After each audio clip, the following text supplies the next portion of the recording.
sih sebenarnya. Cuman ya gitu. Nah kan mati lampu. Ya Mbak, aduh. Ya oke deh. Mbak, Yes. aku juga mati lampu. Pantesan panas. Iya kan. Syukurin.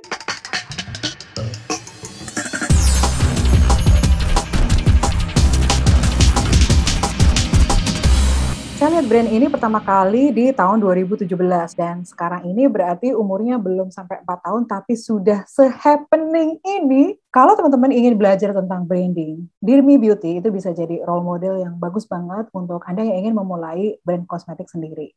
Kita tahu kan bahwa kunci sukses brand itu ada 3 hal kan, distinctive, relevan, dan konsisten. Kalau teman-teman lihat, campaign di semua platform Dear Me Beauty itu sangat konsisten, dan kelihatan banget dipersiapkan sangat matang ya dan rapi sekali. Beberapa waktu yang lalu saya mengirimkan email untuk mengundang Nikita, CEO Dirmi Beauty, untuk sharing nih untuk kita semua. Alhamdulillah banget, feedbacknya sangat baik. Dan kita akan sharing untuk kita semuanya mulai dari awal mula membangun Dirmi Beauty, kemudian people development-nya seperti apa, sehingga punya teamwork yang solid seperti ini, dan kemudian tips brandingnya itu bagaimana. Simak sampai selesai ya. Hai Beauty Entrepreneurs, hari ini kita punya tamu spesial banget, pasti udah pada kenal nih. Nikita Wiradiputri, CEO dan co-founder Dimri Beauty. Kita akan belajar banyak nih dari Nikita. Bagaimana sih pengalaman Nikita sejak awal membangun brand hingga seheboh ini? Padahal baru mau jalan 4 tahun ya. 4 tahun. 4 tahun kan, dan kita semua lihat Dirmi Beauty ini strateginya keren banget, kemudian campaign-nya, eksekusinya juga rapi banget. Saya salut banget beneran. Dan Nikita sekali lagi terima kasih banyak ya sudah hadir di sini. Sudah puas nggak sih dengan pencapaian Dirmi Beauty saat ini? Karena kan kemarin sering banget dapat award ya. Waduh. Pertama-tama makasih banget loh Mbak Vera yang udah dirimu awalnya email dulu ke kita ya, terus habis itu kita baru minggu lalu ya Mbak ya, kita baru minggu lalu diskusi bareng gitu tentang kita ternyata mau adain live bareng nih. Jadi aku juga senang banget nih kenal sama Mbak Vera karena pas kita lagi sempet-sempet ngobrol, kayaknya kita kalau sebagai business woman kayak kita satu aliran nih Mbak ya, cara ngaturnya nih ya, cara pikirnya gitu. Jadi aku juga senang banget diundang ke acara Mbak Vera di hari ini. Dan soal tadi pertanyaannya ini ya, udah puas apa belum dengan di mana kita berada sekarang gitu ya? Mungkin kalau dibilang puas karena mungkin memang aku orangnya ambisinya lumayan tinggi, jadi kayak banyak hal-hal yang menurut aku tuh kita belum dapetin gitu. Jadi ada banyak mimpi-mimpi lain dari aku dan dari tim juga yang kita merasa kayak kita belum sampai sana deh, kita masih menuju ke sana nih gitu. Ini kayak baru setengah jalan deh gitu. Dulu awal mulanya gimana bisa mulai bisnis ini dan apa sih artinya Dirmi Beauty? Oke, jadi kalau dari aku sih sebenarnya aku opportunis banget orangnya. Jadi memang waktu itu sebenarnya aku nggak pernah kepikiran sih ya Mbak kayak aku nggak pernah kepikiran aku bakal ada di dunia beauty sebenarnya gitu. Jadi kayak aku tuh nggak sama sekali nggak pernah ngebayangin dunia beauty itu kayak gimana atau kompleksitinya itu bakal seperti apa gitu. Karena aku nggak pernah kepikiran bahwa kesempatan yang datang ke aku tuh akan ada tuh di dunia beauty gitu sebenarnya. Dan awal mulanya itu kenapa namanya Dear Me Beauty karena kita itu membeli barang beauty itu sebagai kado untuk diri sendiri gitu. Jadi kalau beauty kan dia personalization banget ya Mbak. Jadi kayak gak ada yang salah, gak ada yang benar gitu. It's really about finding your own comfort aja gitu di situ and what's right for you, what's matches you at the end gitu loh sebenarnya. Jadi sih kayak gitu, makanya namanya adalah Dear Me Beauty. Oke, keren banget ya. Terus Dear Me Beauty ini kan the people power brand ya. Kita sering baca tuh. Maksudnya apa ya? Jadi kita tuh sebenarnya kalau dari Dear Me Beauty sendiri, kita memang brand positioning ourselves as a people powered brand betul. Itu dalam artian kita adalah suatu perusahaan yang bergerak mendengarkan suara dari masyarakat. Gitu. Jadi kita mendengarkan komunitas-komunitas di luar sana itu mereka butuhnya apa sih, concernnya apa sih. Nah kita bergerak dari situ. Jadi kita memang mungkin agak terbalik ya. Jadi kita mendengarkan dulu, baru kita memberikan solusi terbaik kepada customer-customer kita. Makanya kita bilang kita itu people powered brand gitu. Oh, oke. Saya penasaran banget nih. Ini kita ada background di industri kosmetik nggak sebelumnya? Aku nggak pernah ada background apapun itu dunia beauty. Serius? Keren banget. Aku malah sebenarnya dua-duanya aku nggak ada backgroundnya tahu Mbak sebelumnya. Kayak aku nggak pernah ada background di beauty, aku nggak ada background di entrepreneurship juga. Gitu. Ya, jadi aku tuh orang marketing biasa doang backgroundnya sebenarnya. Gitu kayak aku cuma berangkat dari orang marketing, lalu aku terjun ke dunia beauty. Di situ aku belajar tentang kayak entrepreneurship, management, lalu belajar juga tentang beauty ingredients. Bener-bener aku aku bener-bener kadang tuh aku merasa aku kayak udah setengah farmasis. Oh gitu ya, wow. Berarti sebenarnya otodidak ya? Otodidak kalau aku ya. Oke, jadi baca-baca sendiri gitu. Dari ilmu yang diperlukan untuk dari sisi produk sendiri dan juga dari sisi entrepreneurship ya, berarti ya? Betul. Nah, berarti ini kita owner harus paham banget tentang kulit, zat aktif, formulasi nggak sih? Itu memang sebenarnya iya harus paham ya gitu. Karena kan gimana pun juga kita mau ngeluarin satu produk ya kita harus tahu produknya apa dulu dan kita harus yakin dulu bahwa produknya itu bagus dan kita ngerti isinya apa sebelum kita mengkomunikasikan itu kepada komunitas atau ke customer-customer kita gitu kan ya. Jadi dari aku sendiri pun aku mempelajari dulu semuanya dari awal sampai akhir. Jadi aku ngerti dulu industrinya apa, ingredientsnya apa, baru kita juga mulai sampling-sampling habis itu. Dan ya jadi ya penting untuk owner untuk mengetahui produknya kamu dulu gitu. Karena kan kalau buat kayak orang kayak kita gitu ya Mbak ya mungkin kalau misalnya kita ngeluarin satu produknya itu kan seakan-akan kayak kita tuh mamanya itu produk gitu kan. Jadi kita harus tahu nih anak-anak kita nih kira-kira tuh seperti apa sih karakternya gitu. Kira-kira tuh ingredientsnya tuh apa sih yang bagus gitu sih Mbak. Pernah mengalami kendala besar yang bikin mules dan sakit kepala nggak awal-awalnya? Pasti ada lah. Namanya kita mulai bisnis apalagi kayak di awal-awal gitu kan banyak adjustment ya. Kadang kita udah bikin semuanya planning on paper gitu kayak wah nih kayaknya nih on paper, on PDF nih kelihatannya kayak udah bener-bener perfection 100% gitu ya. Ternyata pas diimplementasi di real life-nya, di real working progress-nya tuh kayak nggak masuk gitu. Ternyata banyak kendala-kendala lain, ternyata kayak ada kesulitan A, kesulitan B gitu. Tapi mungkin yang harus dipahamin sih kalau dari aku kayak ya intinya kayak sama aja kayak kita ngejalanin hidup gitu ya. Kita ngejalanin hidup kan intinya kita kadang di atas, kita kadang di bawah. Begitu juga dengan kita ngejalanin suatu bisnis sih gitu. Kadang challenges gitu kan pasti ada gitu. Dan seperti yang tadi aku bilang, kadang kita di atas, kadang kita di bawah. Cuman yang perlu diatur hanya dari mindsetnya aja sih gitu. Kalau dari aku dan tim itu kita bener-bener kayak fokus di positive mindset untuk menghadapi apapun kejadian, apapun challenges yang kita akan temui gitu di perjalanan kita. Gitu sih sebenarnya. Berarti nggak mulus seperti yang dibayangkan ya sebenarnya ya? Enggak sih, enggak. Banyak challenge-nya, cuman ya intinya kalau kita mungkin dari aku dan tim kita nggak melihat suatu challenges itu sebagai suatu kayak hurdle yang kayak aduh ini kayak ngejatuhin kita banget sih, kayak bikin kita sedih banget sih, tapi kita atur mindset kita secara positif dan kita melihat itu menjadi suatu pembelajaran supaya kita tuh kedepannya mendapat ilmu yang lebih dan bisa menjadi lebih baik gitu Mbak. Ini yang bikin gede loh. Mindset yang keren ini yang harus kita tiru. Nah, ini produknya kan banyak banget ya, ada lucu-lucu ya kan? Oke, ini produknya lucu-lucu gitu dan inovatif banget. Nah, pasti kan kita butuh partner untuk produksi ya. Nah, kira-kira ada nggak standar tertentu dari Nikita dan juga company gitu untuk memilih siapa sih partner untuk produksi? Ada standar tertentu nggak gitu? Jadi sebelum kita ini kan lebih ke pemilihan pabrik yang akan bekerja sama dengan kita gitu ya Mbak ya. Kalau dari pemilihan pabrik pastinya ada sih gitu. Jadi kita tuh pasti ngecek dulu kayak kira-kira tuh ini mungkin bahasa pabrik ya, kita cek dulu mereka udah ISO apa belum, klien-klien mereka tuh sebelumnya itu siapa, produk-produk apa yang sebenarnya mereka udah jual di market.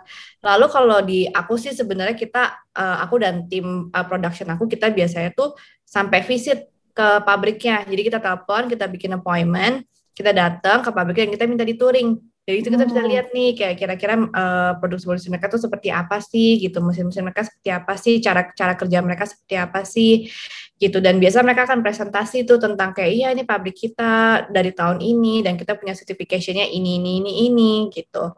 Nah dari situ biasa itu gampang banget sih Mbak kelihatannya whether kayak itu pabriknya tuh oke atau enggak gitu dari situ. Cek langsung ya? Langsung cek, kalau aku langsung cek lokasi. Oke. Nah, balik lagi nih, karena produknya lucu-lucu. Sebenarnya sih mungkin saya nggak masuk ke target. Pakai juga gitu. Karena targetnya buat siapa? Buat anak-anak muda kan? Enggak, awalnya kita emang mulai di muda Mbak, itu benar. Ya. Jadi kalau mungkin dari Mbak Vera atau Karantini followers dari Beauty Biz sendiri yang udah ngikutin diri itu dari awal pasti tahu nih kita pertama kali keluar brandingnya tuh Polkadot hitam putih. Polkadot, yes. Ya kan ya awalnya kita mulai Polkadot hitam putih dulu karena memang kita mau ocaknya younger market which is kayak teenagers gitu. Nah tapi ternyata setelah kita pelajarin ulang habis kayak sekitar ya 3-4 bulan lah ya kita pelajarin ulang. Terus kita kayak mulai pelajarin market kita lagi nih. Ternyata di situ tuh ada pergerakan gitu Mbak, pergerakan expansion ke 25 sampai ke 35 di situ. Okay, jadi baiklah. lumayan. Masuk dong berarti. Masuk lah Mbak Vera, tampangnya masih awet muda jadi pasti masuk. Dari produk-produk baru ini sebenarnya idenya itu dari mana sih Nikita? Dari masyarakat. Oke. Jadi dari feedback dari mereka ya? Betul, jadi kita tuh sebenarnya baik lagi ya Mbak, karena kita kayak people power brand gitu, kita bergerak dengan mendengarkan suara customer kita dan suara publik dulu. Jadi kita biasanya tuh sebelum membuat satu produk, biasanya itu kita banyak melakukan activation untuk gaining feedback dulu nih, sama kayak reviews untuk find out kayak kira-kira tuh produk apa yang kita harus bikin sih nextnya gitu, concern apa nih yang di masyarakat yang kita belum tackle. Gitu. Jadi biasanya kita banyak ngelakuin activation dan kita nanya kira-kira tuh kita nanya benar-benar in details banget ya, kadang nggak hanya dari product ingredients tapi kita juga nanya soal packaging gitu, kira-kira mana yang buat kalian lebih efisien untuk dipakai, lebih bisa buat untuk travel friendly misalkan gitu. Jadi kita banyak nanya balik ke customer kita. Nah dari situ baru aku dan tim nih kita udah megang ya insight-insightnya kira-kira tuh produk apa sih yang kita bisa bikin untuk nextnya. Nah dari situ aku dan tim kita in-depth research lagi nih Mbak gitu, kayak kira-kira tuh yang ingredient trending apa sih, teknologi trending apa sih yang cocok nih untuk kita fulfill concern dari masyarakat yang tadi kita dapetin insight-nya gitu. Berarti ini customer centric ya sebenarnya ya? Betul, prefer karena mungkin dari visi dan misi kita juga kali ya Mbak secara company gitu, karena kita kan memang kayak visionnya kita itu ya kita mau membuat suatu produk yang bisa memenuhi kebutuhan masyarakat dengan menggunakan kualitas ingredient setinggi tapi harganya terjangkau. Gitu. Nah kita mungkin bergerak dari situ sih gitu. Oke. Dulu pada saat mulai itu ada kekhawatiran nggak sih pada saat pertama kali nih? Takut produknya nggak diterima masyarakat, takut nggak cocok, kayak gitu. Ya, ada sih dulu, ada banget pasti gitu kan. Makanya kita pas kita kan pertama kali kan ngeluarin 8 warna lip cream dulu ya waktu itu. Dekoratif dulu ya. Kita memang kalau dari Dirmi kita masuk ke dekoratif dulu, baru kita masuk ke 2 kategori tuh, kita baru masuk 2 kategori baru di tahun ini Mbak. Karena sebelum-sebelumnya kita memang benar-benar fokus di dekoratif gitu. Pertama kali kita keluar barang tuh 8 matte lip cream waktu itu masih yang Polkadot. Kita tuh kayak nggak ngerti gitu kan, maksudnya masih kayak ngeraba gitu dunia beauty itu apa. Even dari pemilihan warnanya kita tuh, kita benar-benar dalam 8 warna itu tuh kita incorporate semuanya gitu Mbak. Jadi yang kayak warna merahnya ada, warna eccentric uniknya ada, kayak warna nude-nya juga ada gitu. Jadi kita benar-benar mencoba memberikan option yang lumayan banyak dan kita mau lihat kira-kira tuh kita pas kita launching ini, kita tes di market, kira-kira reaksi masyarakat tuh kayak gimana sih gitu. Itu sih yang awal-awalnya kita mulai pergerakan itu ya, people powered brand gitu. Dari situ kita analisa feedbacknya tuh bagaimana gitu sih. Luar biasa. Plan dan eksekusi yang rapi banget nih dari Dirmi Beauty semua platformnya ya. Ini kan pasti ada teamwork yang keren banget nih. Nah, sebenarnya bagaimana sih nih kita menjaga tim yang solid kayak gini? Mungkin kalau dari aku sama tim gitu ya, Mbak, kita nggak terlalu ada hierarki yang kayak oh ini CEO-nya, oh ini ininya gitu. Jadi kita kayak bener-bener nggak baur aja gitu. Dan kita kalau misalnya kita bekerja itu bener-bener kayak aku tanemin satu prinsip tuh di mana gini, bukan prinsip sih namanya apa ya, lebih ke ethics and mindset kali ya gitu. Jadi kayak aku selalu bilang intinya kalau misalnya dirinya itu kita bisa mencapai suatu keberhasilan itu tuh effort semua tim gitu. Jadi setiap orang yang ada di tim Dirmi ini kita berkontribusi untuk si Dirmi ini bisa mencapai suatu keberhasilan atau mungkin kayak dapat penghargaan misalkan tahun lalu. Itu tuh tim effort banget gitu. Jadi aku selalu menanamkan mindset kita tuh di sini bareng-bareng ya kerjanya gitu. Jadi nggak pernah ada satu orang yang nonjol sendiri, nggak mungkin kayak cuma CEO-nya doang misalnya dari aku gitu yang nonjol sendiri gara-gara oh ini gara-gara nih kita Dirmi bisa kayak gini, nggak juga gitu. Karena gimana pun juga aku kalau nggak ada partnerku, aku nggak ada tim aku juga kita nggak bisa nyampe di saat yang ini gitu. Jadi benar-benar kayak ya udah kita senang bareng. Kalau kita lagi susah ya udah kita susah bareng gitu. Itu suatu culture yang aku dan tim itu build di timnya Dini Beauty gitu. Berarti kayak family ya? Ya, jadi kita kayak aku menganggap mereka rather than kayak oh mereka cuma tim aku gitu. Enggak, aku ngeliat mereka itu sebagai kayak keluarga besar kedua aku gitu. Oh, oke. Nah, kapan sih nih kita merasa perlu untuk hire orang lagi nih untuk support timnya? Kapan itu merasa perlu? Karena kan kalau startup nih ya buat teman-teman yang baru mulai nih, biasanya kan bingung nih, Mbak kapan sih saya bikin tim ya? Gitu. Disesuaikan dengan kebutuhan dan goals-nya dulu gitu kan. Kalau aku mungkin kita ada target ya, kayak dalam 3 bulan kita mau ke sini, dalam 6 bulan kita mau ke sini gitu, dalam 1 tahun ini kita mesti achieve-nya ini, dan kita siapin gitu sebenarnya. Tapi sebenarnya sih nggak ada waktu yang tepat gitu-gitu ya Mbak kalau untuk buat hiring tim gitu. Karena baik lagi kan mungkin misalnya kayak dari kita berdua nih Mbak ya gitu, aku mimpinya A tapi Mbak Vera mungkin mimpinya B gitu juga. Jadi misalkan bisa aja nih aku dalam waktu kayak 2 minggu aku butuh satu orang admin lagi misalkan gitu. Tapi mungkin karena mimpinya Mbak Vera beda sama aku, dalam 2 minggu mungkin Mbak Vera nggak butuh orang admin, butuhnya ternyata senior sales gitu misalkan. Gitu. Jadi tergantung dengan ambisi dan visi dan misi company itu bergeraknya itu dalam 1 tahun atau mungkin dalam 2 tahun, 3 tahun itu mau seperti apa. Nah itu disesuaikan dengan kebutuhan di situ. Teamwork itu penting banget ya. Nah, sampai mungkin ada kesalahan. Nah, ini saya nanya dulu ya, pernah nggak sih melakukan kesalahan? Kesalahan dalam konteks apa nih Mbak? Maksudnya di dalam tim aku dan aku sendiri gitu ya? Menurut aku sih gini ya, ini mungkin salah satu tuh yang kayak aku tuh selalu komunikasiin ke timnya kita juga gitu bahwa membuat suatu kesalahan tuh menurut aku tuh hal yang lumrah ya sebagai seorang manusia ya gitu. Kayak jangankan kita ngomong kerjaan gitu Mbak, kita ngomong hal personal-personal kita aja juga kita pasti pernah salah gitu kan. Misalnya sama teman sendiri mungkin kita salah ngomong atau mungkin salah ngerti gitu.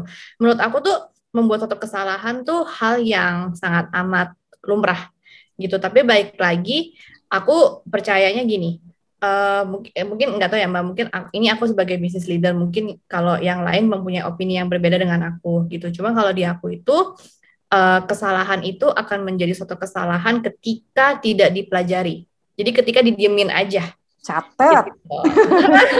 Gitu. Jadi menurut aku kayak gitu. Jadi aku menanamkan mindset di tim aku gini, kalau misalnya salah itu nggak apa-apa, tapi nggak boleh defensif.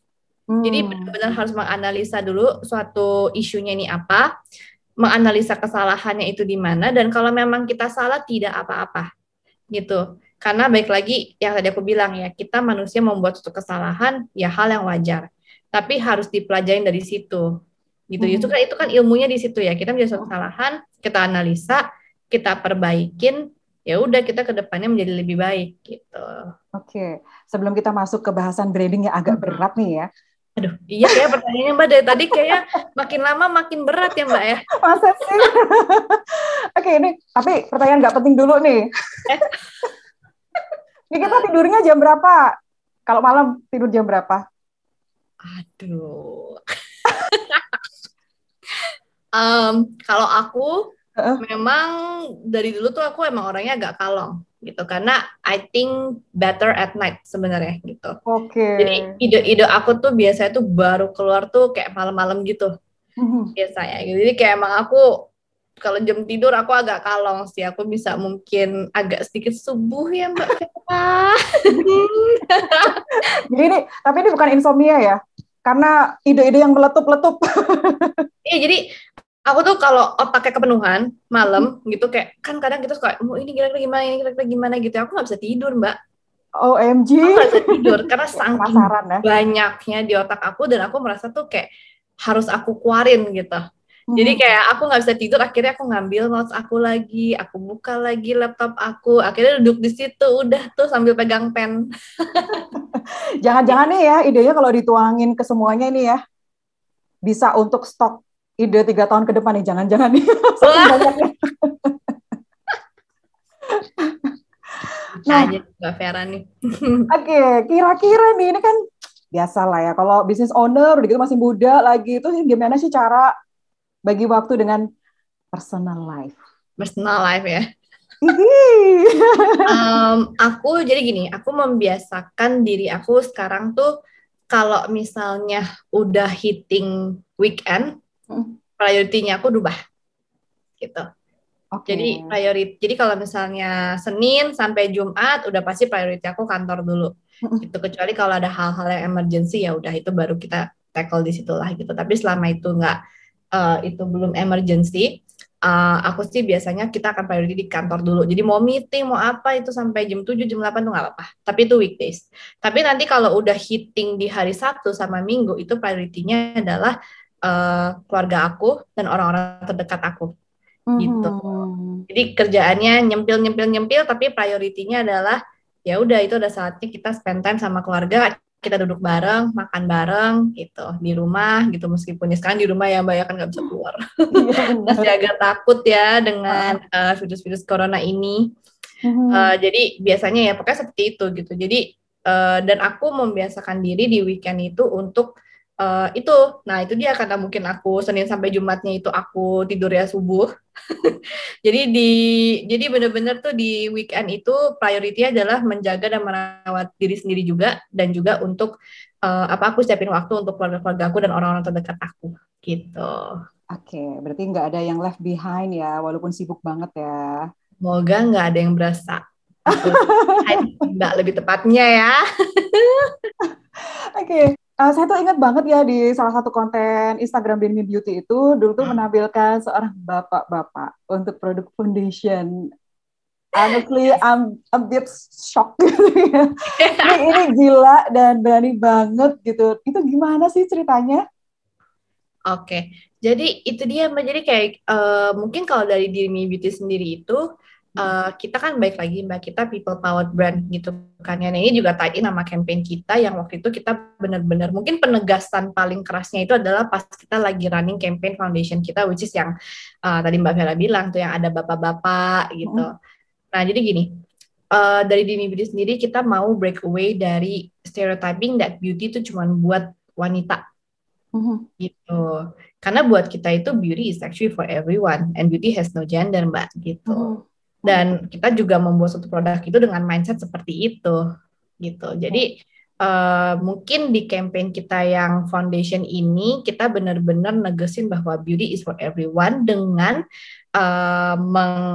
dengan implementation-nya itu ke creative development-nya kita menggunakan model tuh kayak everyday people dan dari berbagai market dan umur dan juga dari gender gitu. Jadi di situ kayak anak remajanya ada, yang adults-nya juga ada gitu. Tapi orang tuanya pun yang perempuan dan yang laki-laki tuh ada gitu. Jadi itu message-nya ya, jelas banget dari... Itu message-nya dipertegas di campaign itu mungkin dari kita. Keren banget. Nah, 2017 nih, saya lupa nih jalan-jalan di mana. ketemu dengan Dirmi Beauty yang masih polkadot. Itulah kenapa kayaknya tuh masih nancep banget di otak saya polkadotnya itu. Nah, sekarang ini kan berubah ya. Nah, apa sih yang bikin kita memutuskan untuk rebranding gitu? Kan yang polkadot udah nggak ada lagi kan ya? Nah itu soalnya tuh ada kayak market expansion opportunity waktu itu buat kita gitu.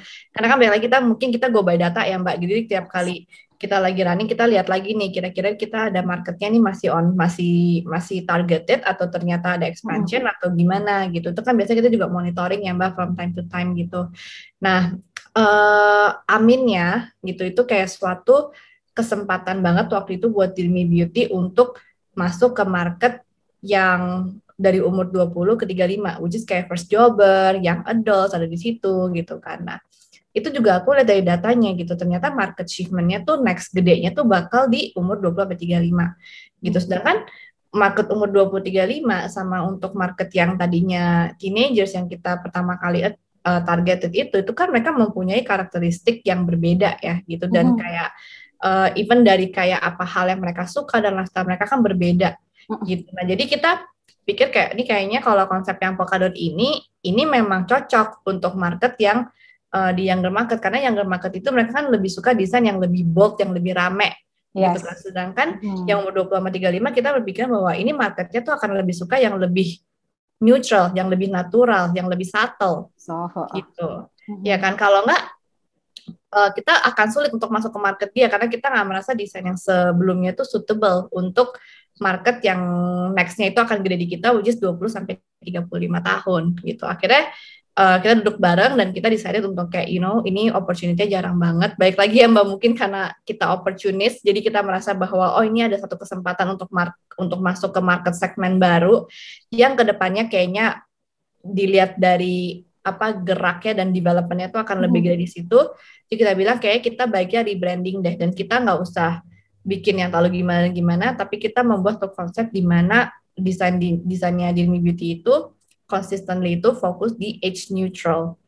Gitu. Jadi kayak semua umur lihat dan semua umur akan bisa lihat kan akan benar-benar ngerasa bahwa kayak ya udah ini cocok nih buat aku, ini masih aku gitu. Jadi dengan desain kita yang sekarang yang age neutral ini dengan pemilihan kita warna nude juga itu kayak benar-benar kita welcoming market yang mau masuk ke kita gitu. Jadi kita nggak yang langsung kayak segmented banget mesti ke market ini doang atau ke market ini doang, enggak. Tapi kita membuka customer mau yang lama mau yang baru untuk tetap kayak masuk di kita gitu. Ini berarti market research-nya dari Dirmi Beauty itu kuat banget ya dan selalu keputusan yang diambil tuh berdasarkan data.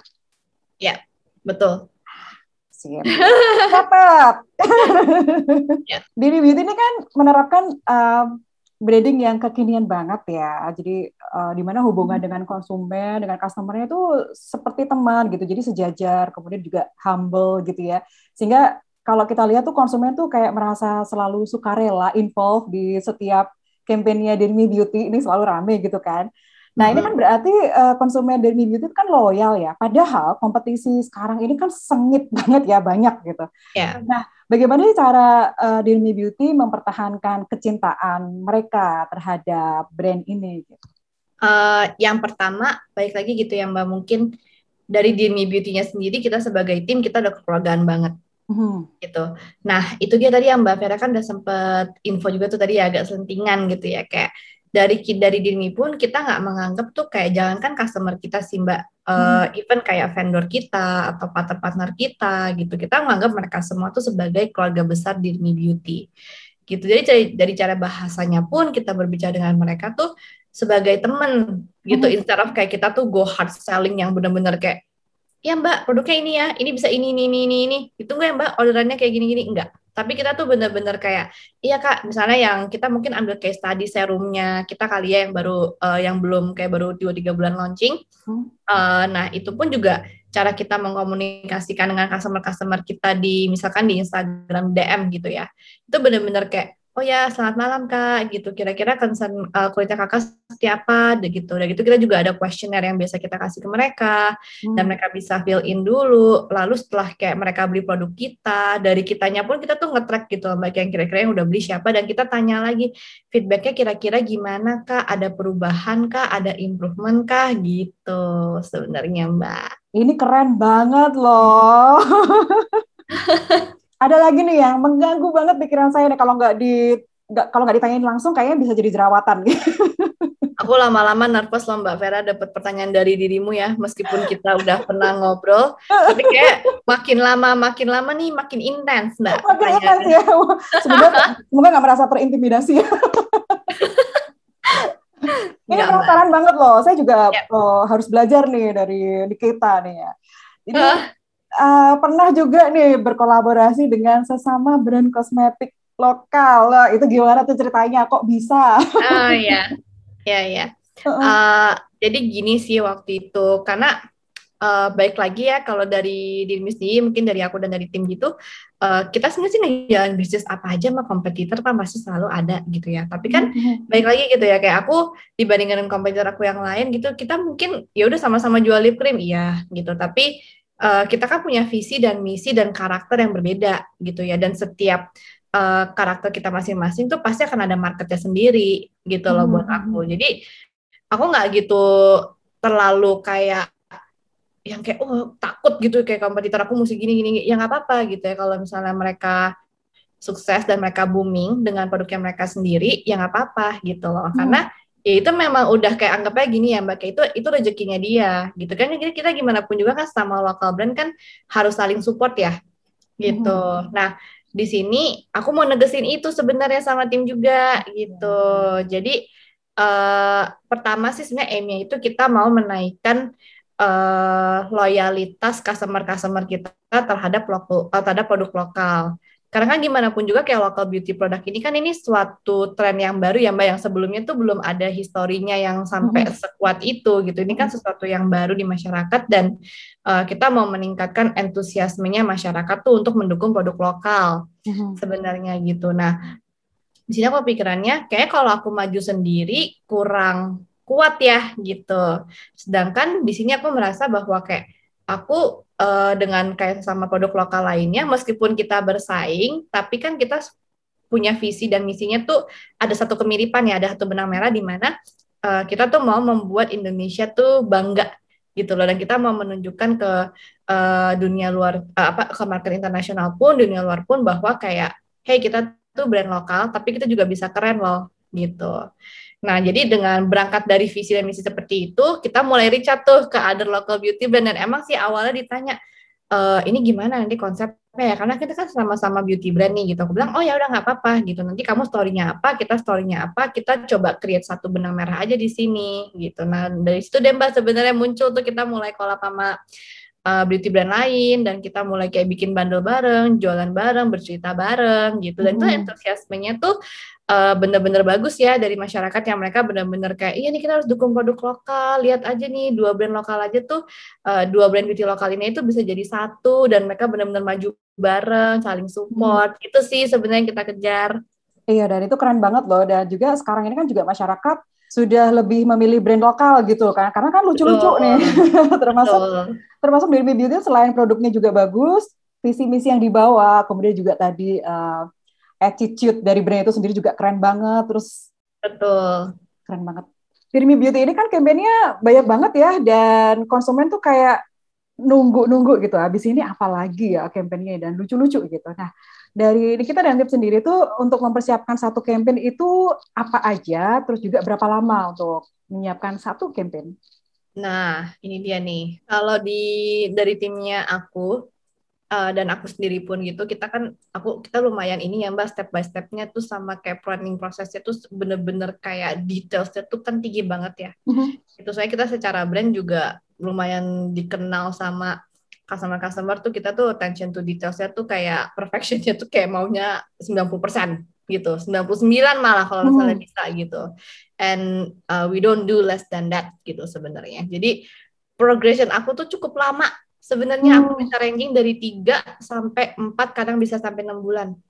untuk nge-planningin semuanya tuh sampai segitunya, karena itu dia kayak kita mau jelas dulu nih flow-nya kayak gimana dan kira-kira nanti message-nya itu kayak gimana gitu. Jadi benar-benar semuanya tuh baik lagi sih ke pembelajaran dulu, dibelajarin dulu semuanya. Terus kita masukin ke paper, belum nanti kita trial dulu ngeliat tuh eksperimennya, jalanin dulu. Belum nanti tengah-tengah karena kita suka tweak karena ternyata mungkin itu baik lagi ya. Kadang kan yang paling susahnya tuh kayak on paper kelihatannya udah wah ini udah flow nih, udah benar-benar udah harusnya seperti ini. Tapi ketika kita terjun ke lapangannya sendiri ternyata ada perubahan-perubahan kecil yang kita harus adjust. Jadi sebagai brand harus fleksibel gitu, harus cukup fleksibel. Nah, di ini tuh kita lumayan baik lagi mungkin karena kita benar-benar bergerak mengikuti komunitas yang di masyarakat itu.